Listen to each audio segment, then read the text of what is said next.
please join me in our prayer for illumination. Almighty God, in you are hidden all the treasures of wisdom and knowledge. Open our eyes that we may see the wonders of your word, and give us grace that we may clearly understand and freely choose the way of your wisdom. Through Christ our Lord. Amen. Our gospel reading this morning comes to us from John, the 21st chapter, beginning with the first verse. Listen to what the Spirit is saying to the family of faith this day. After these things, Jesus showed himself again to the disciples by the Sea of Tiberias. And he showed himself in this way. Gathered there together were Simon Peter, Thomas called the twin, Nathanael of Cana in Galilee, the sons of Zebedee, and two others of his disciples. Simon Peter said to them, I am going fishing. They said to him, we will go with you. So they went out and got into the boat, but that night they caught nothing. Just after daybreak, Jesus stood on the beach, but the disciples did not know that it was Jesus. Jesus said to them, children, you have no fish, have you? They answered him, no. He said to them, cast the net to the right side of the boat, and you will find some. So they cast it. And now they were not able to haul it in because there were so many fish. The disciple whom Jesus loved said to Peter, it is the Lord. When Simon Peter heard that it was the Lord, he put on some clothes, for he was naked, and jumped into the sea. But the other disciples came in the boat, dragging the net full of fish, for they were not far from the land, only about 100 yards off. When they had gone ashore, they saw a charcoal fire there with fish on it and bread. Jesus said to them, bring some of the fish that you have just caught. So Simon Peter went aboard and hauled the net ashore full of large fish, 153 of them.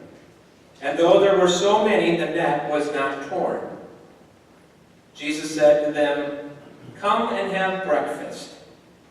Now none of the disciples dared to ask him, who are you? Because they knew it was the Lord. Jesus came and took the bread and gave it to them, and did the same with the fish. This was now the third time that Jesus appeared to the disciples after he was raised from the dead.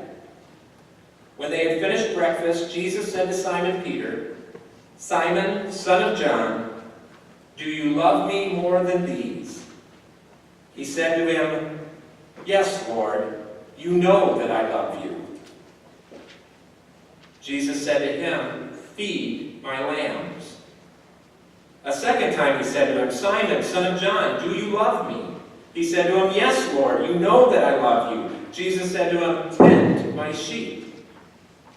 He said to him the third time, Simon, son of John, do you love me? Peter felt hurt because he said to him the third time, do you love me? And he said to him, Lord, you know everything. You know that I love you. Jesus said to him, feed my sheep. Very truly I tell you, when you were younger, you used to fasten your own belt and go wherever you wished. But when you grow old, you will stretch out your hands, and someone else will fasten a belt around you and take you where you do not wish to go. He said this to indicate the kind of death by which he would glorify God. After this, he said to him, follow me. This is the word of the Lord.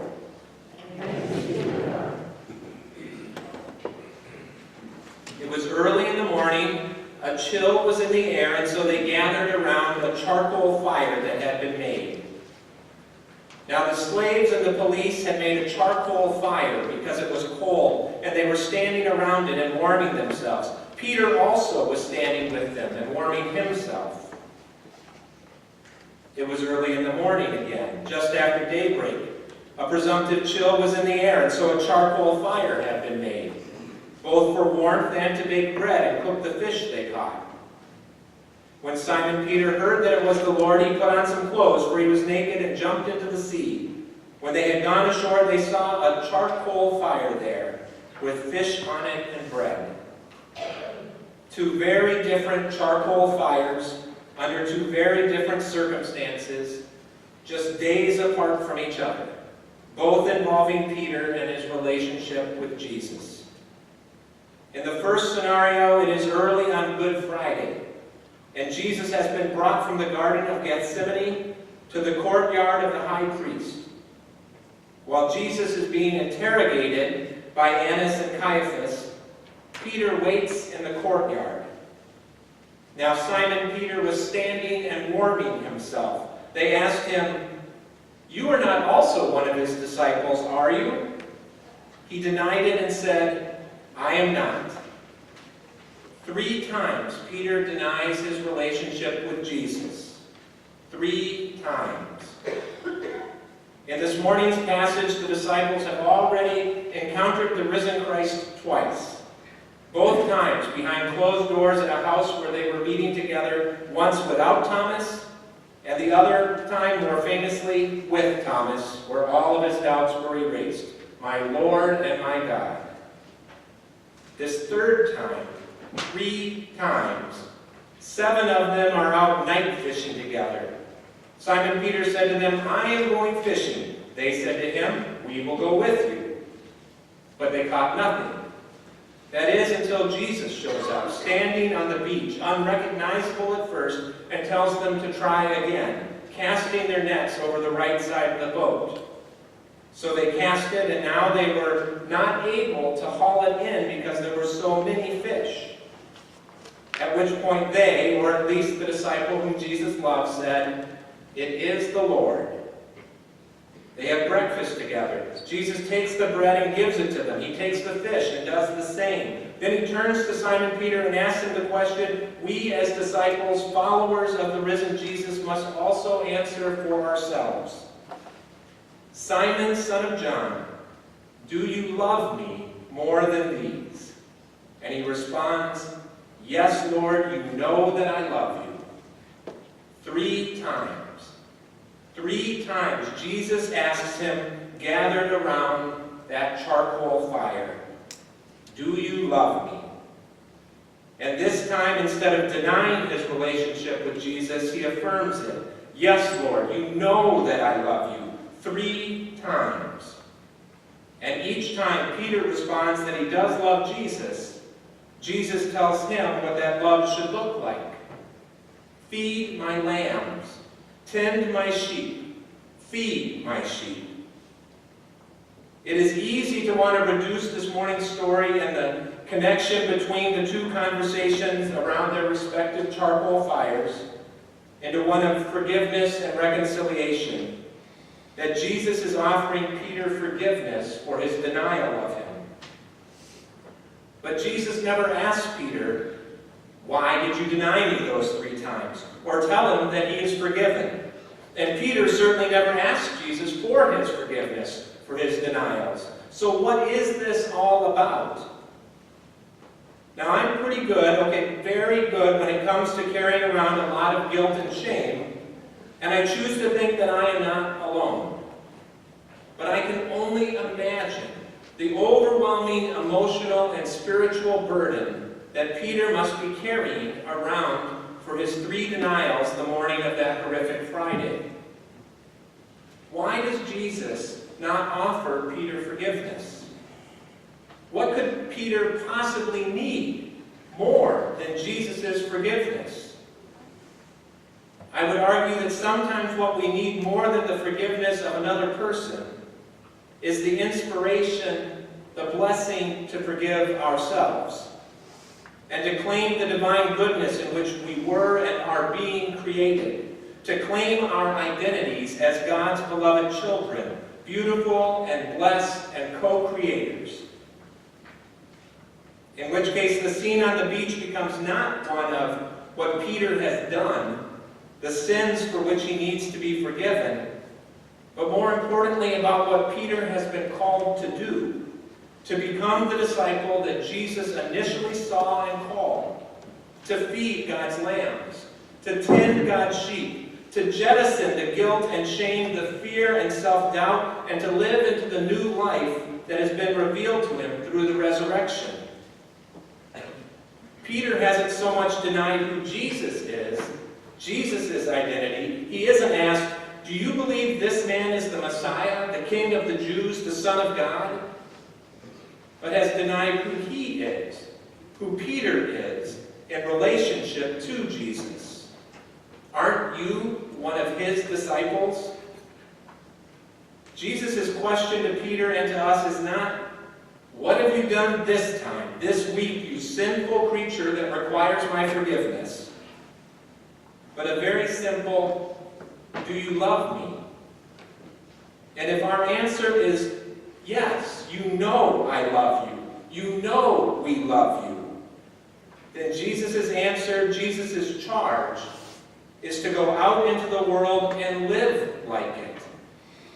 Our Christian identity isn't solely or even primarily that of forgiven sinners, but of beautiful and beloved children of God called to love one another as we have been loved.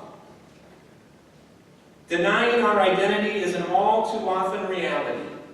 We deny who we are because we worry that we won't meet expectations.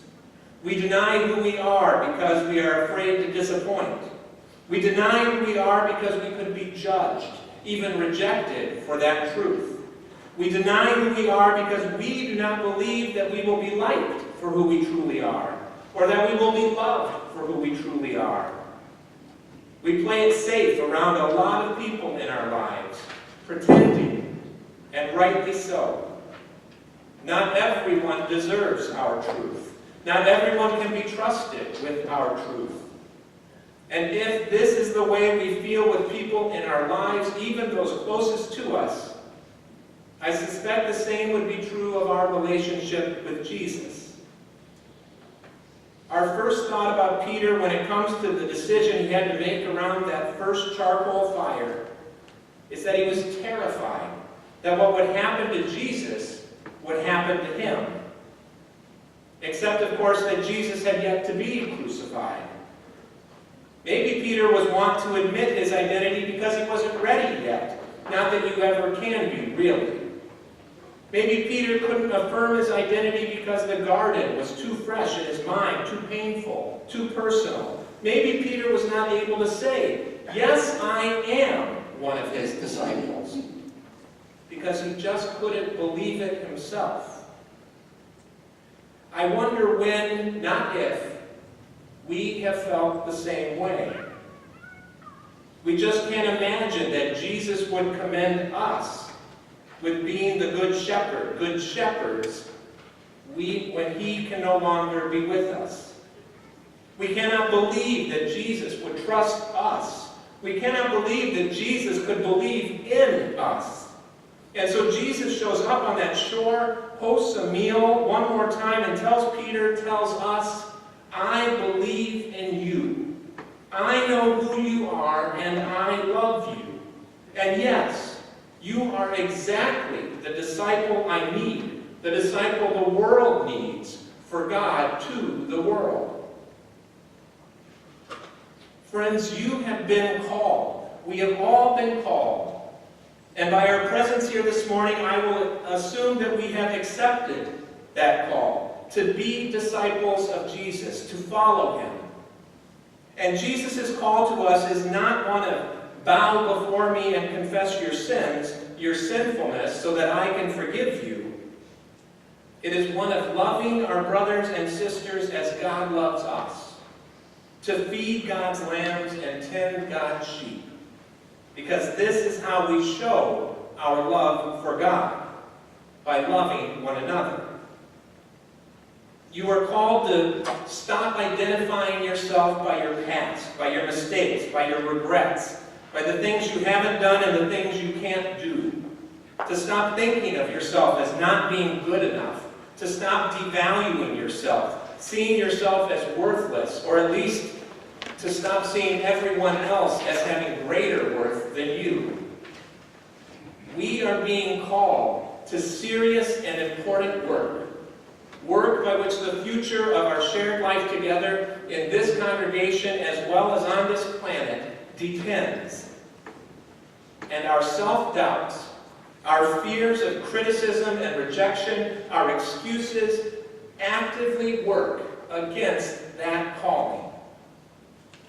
The most destructive sin is the denial of our inherent goodness, the image of God in which we were all created and are still being created, the denial of our self-worth as God's beloved children, the denial of the gifts that we have been given and the calling that has been placed on our hearts and in our lives. We have work to do, and God needs you. Jesus needs you. This congregation needs you. The communities in which we live and work need you. The world needs you. No more excuses. You are not too old to make phone calls to help find ushers and greeters and coffee servers. You are not too young to clean the stained glass windows of this sanctuary. Just ask Pat Channer and Addie Gramling. You are not too musically challenged to sing in the choir or play the bells.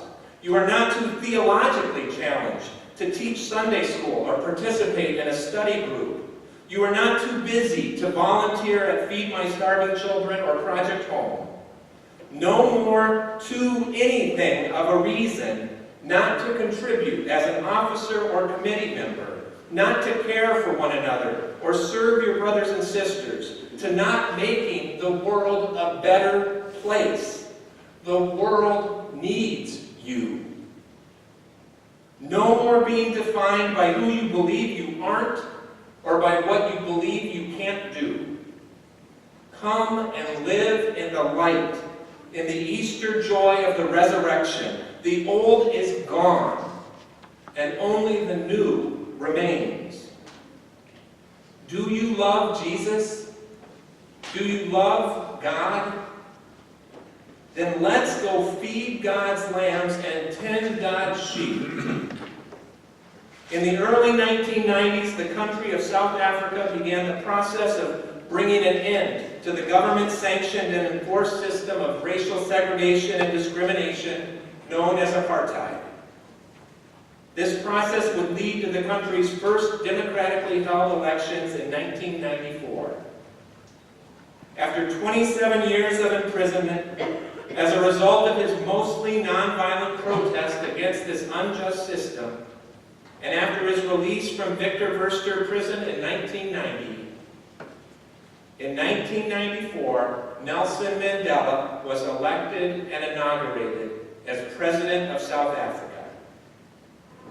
The country had vitally serious and important work ahead of them. Some probably would have said impossible work. Work that would require the cooperation and collaboration of, if not every citizen, the vast majority. At the end of his inauguration speech, Mandela called on the people of South Africa to live into their inherent goodness by quoting the author Marianne Williamson from her book, A Course on Miracles. Our deepest fear is not that we are inadequate. Our deepest fear is that we are powerful beyond measure. It is our light, not our darkness, that most frightens us. We ask ourselves, who am I to be brilliant, gorgeous, talented, fabulous? Actually, who are you not to be? You are a child of God. Your playing small does not serve the world. There is nothing enlightened about shrinking so that other people won't feel insecure around you. We are all meant to shine as children do. We were born to make manifest the glory of God that is within us. It's not just in some of us, it's in every one of us. And as we let our own light shine, we unconsciously give other people permission to do the same. As we are liberated from our own fear, our presence automatically liberates others.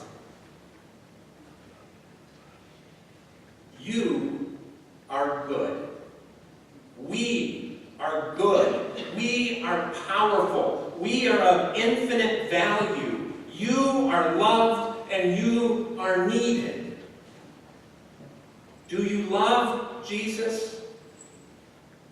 Aren't you one of his disciples? Then for God's sake, let's get to work. And to God alone be all the glory. Amen.